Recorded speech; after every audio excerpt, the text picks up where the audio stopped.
ఈ ఆదివారం దినమున దేవుడు మన కొరకు ఏర్పాటు చేసినటువంటి సమయంలో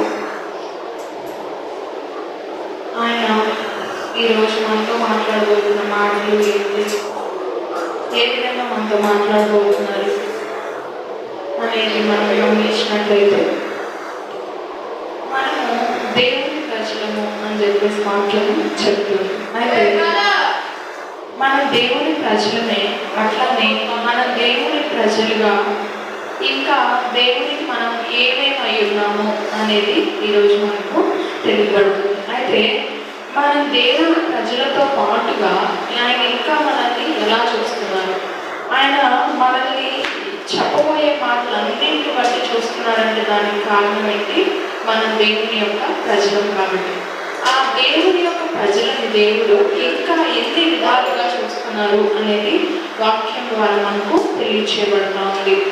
ఒకసారి మనం దేవుని వాక్యాన్ని గమనించినట్లయితే, నిర్గమకాండము 19వ అధ్యాయము 5వ వచనంలో దేవుడు మనకు ఒక మాటను తెలియజేస్తా ఉన్నారు. నిర్గమకాండము 19వ అధ్యాయము 5. కాగా మీరు నా మాట శ్రద్ధగా విని నా నిబంధనను అనుసరించి నడిచిన ఎడల మీరు సమస్త దేశ జనులలో నాకు స్వకీయ సంపాద్యమగుదురు. హల్లెలూయా, హల్లెలూయా. ఇక్కడ దేవుని వాక్యం ఏం చెప్తానంటే, కాగా మీరు నా మాట శ్రద్ధగా విని నా నిబంధనను అనుసరించిన ఎడల, మన దేవునికి ఏమవుతామంట? దేవుని మాట శ్రద్ధగా విని దేవుని నిబంధనను అనుసరించిన ఎడల. నిబంధన అంటే ఏంటి? నిబంధన అంటే ఏంటి? దేవునికి మనకి మధ్య ఉన్నటువంటి మాట, దేవునికి మనకి మధ్య ఉన్నటువంటి ప్రామిస్, దాని నిబంధన అని చెప్పేసి అంటా ఉంటాం. కాబట్టి ఆయన మాటను, ఆయన నిబంధనను ఎవరైతే శ్రద్ధగా వింటారో వారు దేవునికి ఏమై ఉంటారని వాక్యం తెలియజేస్తుంది. స్వకీయ జనము. స్వకీయ జనం అంటే ఎవరు? స్వకీయ జనం అంటే ఆయన యొక్క స్వంత జనులు అని చెప్పేసి దేవుని వాక్యము తెలియచేయబడతా ఉంది. అయితే ఇక్కడ మనం పై వాక్యాలు కింద వాక్యాలు గమనించినట్లయితే, దేవుడు ఆ మాట ఎవరి గురించి చెప్తున్నారు? ఇశ్రాయేలీయుల గురించి చెప్తా ఉన్నారు. ఇశ్రాయేలీయులకి దేవుడు ఒక వాగ్దానం చేశారు. ఏమని? మీరు నా మాట జాగ్రత్తగా విన్నట్లయితే, మీరు నాతో చేసుకున్న నిబంధన సరిగ్గా ఉన్నట్లయితే, నేను మీకు ప్రామిస్ చేసినటువంటి, ఆ వాగ్దానం చేసినటువంటి ఆ పాలు తేనెలు కారే ప్రదేశానికి నేను మిమ్మల్ని పంపిస్తానని చెప్పేసి దేవుడు ఇశ్రాయేలీయులతో నిబంధన చేశారు. అట్లనే వాళ్ళు చేసిన మేలును, ఆయన వారి కొరకు చేసిన మేలును ఒకసారి జ్ఞాపకం చేసుకోమని కూడా దేవుడు ఇక్కడ మనతో చెప్తా ఉన్నారు. అదేంటో తెలుసా? మోషే గారిని దేవుడు పిలిచి ఏం చెప్పారు? నేనైతే వాగ్దాన దేశాన్ని ఇవ్వాలనుకుంటున్నాను, కాబట్టి మీరు నా మాట శ్రద్ధగా విని నాతో నిబంధన చేసుకున్న విధంగా మీరు ఉన్నట్లయితే నేను మీకు పాలు తేనెలు కారే దేశాన్ని ఇస్తాను అని చెప్పేసి. అట్లానే ఇంకో మాట కూడా అన్నారు. ఇంకో మాట ఏంటో తెలుసా? నా మాట కనుక మీరు వినినట్లయితే నేను వారిని గద్ద రెక్కల మీద మోసి నా యుద్ధకు ఎట్లు చేర్చుకుంటున్నాను, అలాగే నేను చేర్చుకుంటున్నాను. ఇశ్రాయేలీయులు ఎలా చేర్చుకున్నారని దేవుడు చెప్తా ఉన్నారు. గద్ద రెక్కల మీద మోసుకొని చేర్చుకున్నారంట. ఎంత సమయం పట్టింది వాళ్ళకి? ఎంత సమయం పట్టింది? 400 సంవత్సరాలు పట్టింది. ఎందుకు 400 సంవత్సరాలు పట్టింది వాళ్ళకి?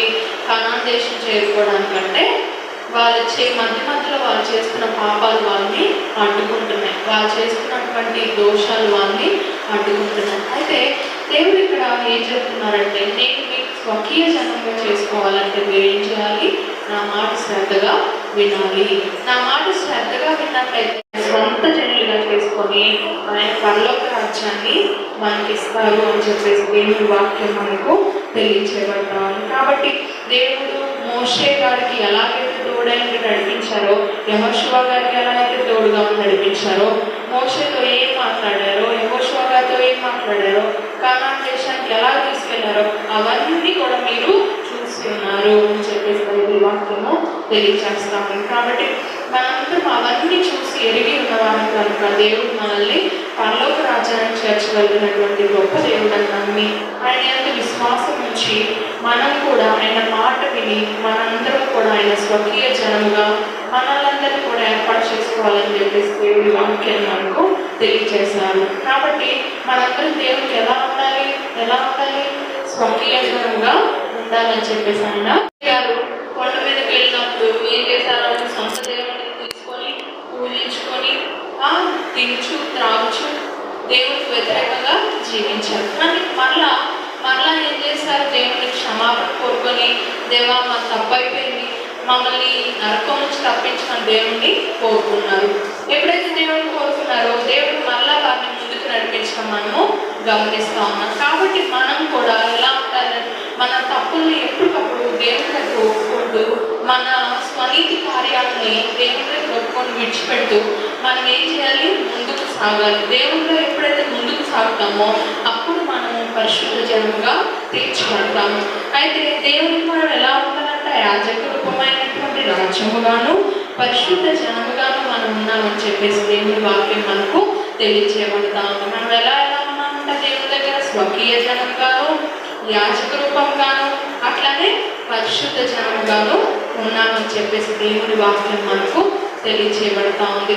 ఇంకా ముందుకెళ్ళి చూసినట్లయితే ద్వితీయోపదేశకాండము 4వ అధ్యాయము 6వ వచనంలో దేవుడు మనం ఎలా ఉన్నామని తెలియజేస్తున్నారో ఒకసారి జ్ఞాపకం చేసుకుందాం.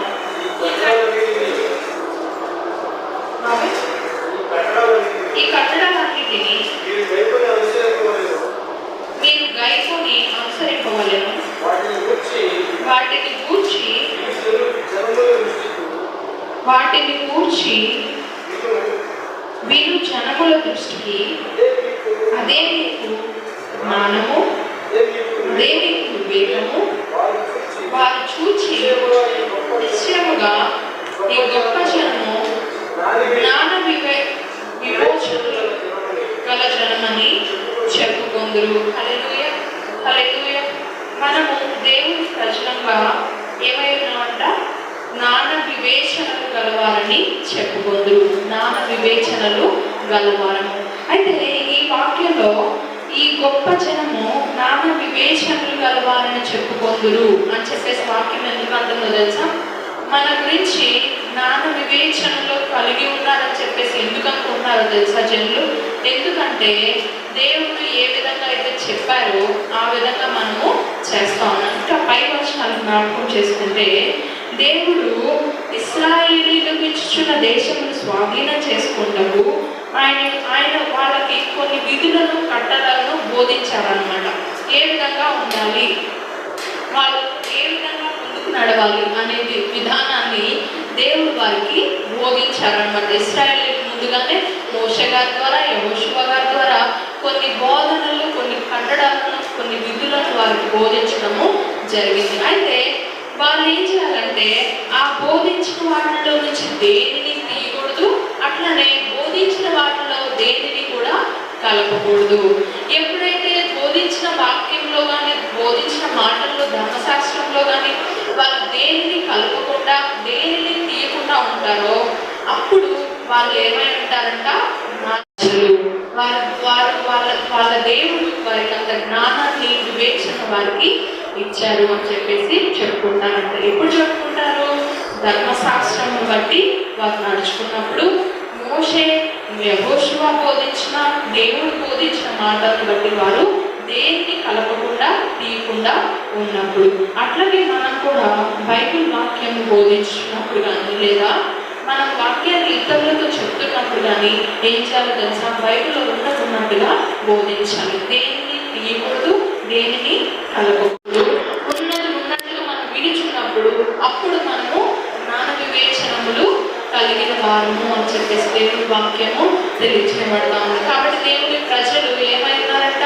దేవుని ప్రజలు స్వకీయ జనముగాను, యాజక రూపముగాను, పరిశుద్ధ జనముగాను, అలాగే జ్ఞాన వివేచనములు కలిగినటువంటి జనముగాను ఉన్నాము అని చెప్పేసి దేవుని వాక్యము తెలియజేయబడతా ఉంది. ఇంకొక వాక్యాన్ని మనం జ్ఞాపకం చేసుకున్నట్లయితే ద్వితీయోపదేశకాండము 7వ అధ్యాయము 6వ వచనం. ద్వితీయోపదేశకాండము 7వ అధ్యాయము 6వ వచనం. నీవు నా దేవుడైన యెహోవాకు ప్రతిష్ఠిత జనము, నీ దేవుడైన యెహోవా భూమి మీద ఉన్న సమస్త జనముల కంటే నిన్ను ఎక్కువగా ఎంచి నిన్ను తనకు స్వకీయ జనముగా ఏర్పరచుకునేను. హల్లెలూయా, హల్లెలూయా. నా దేవుడైన యెహోవా, నీ దేవుడైన యెహోవా మనల్ని ఎలా ఏర్పాటు చేసుకున్నాడు? నిన్ను నన్ను ఎలా ఏర్పాటు చేసుకున్నాడంట?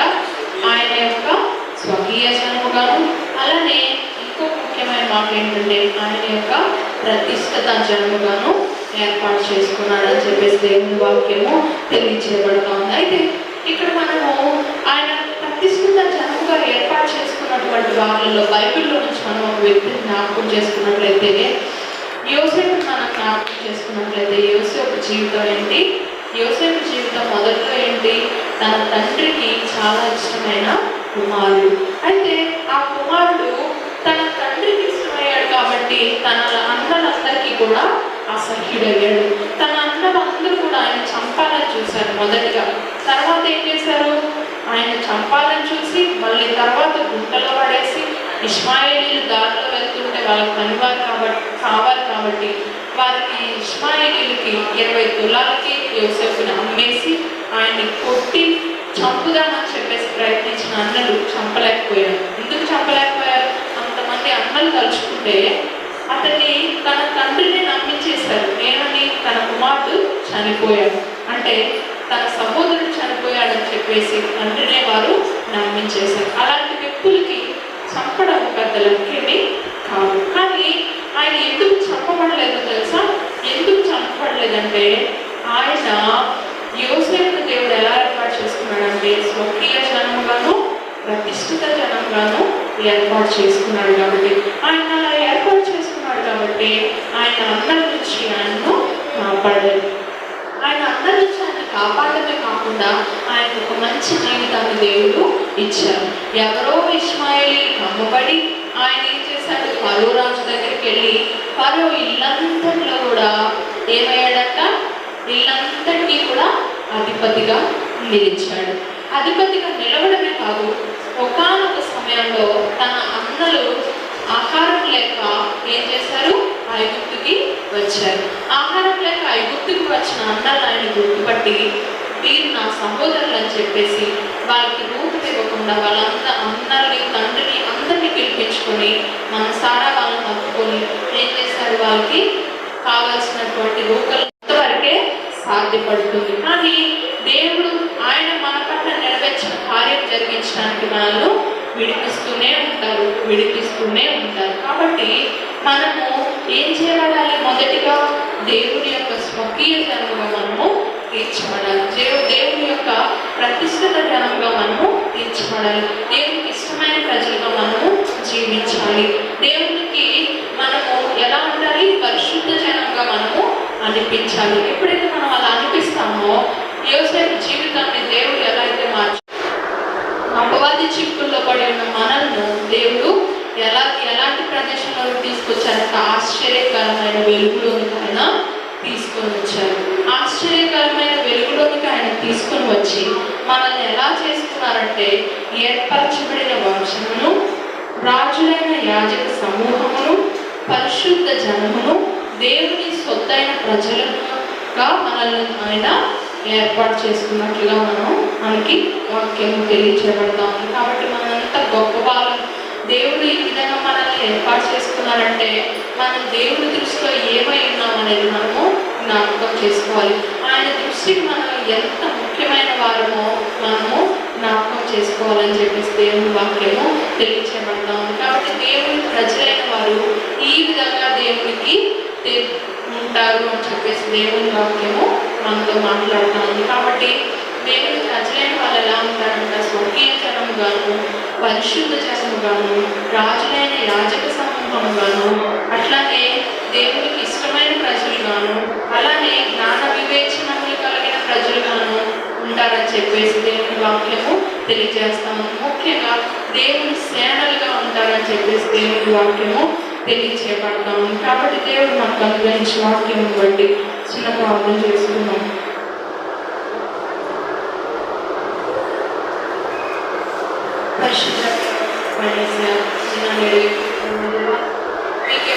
స్తోత్రాలు చెల్లించుకుంటున్నాం.